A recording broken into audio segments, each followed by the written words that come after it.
May nakita ko nga bata nga kapamudot sa basura sa sagwa.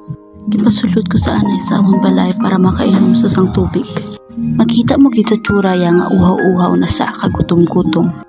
Kakintaghaan ko sa sang pagkaon. Makita mo kita tsuraya ang kalipay. Kinpamangkot ko sa kung ano ang ilaw ginasudan. Kag amo ni ang iya ginsabat. Naghilipion kita tungod sang kasubo. Sanggit pamangkot ko sa kung di nang iya ginaganang ang hambalya.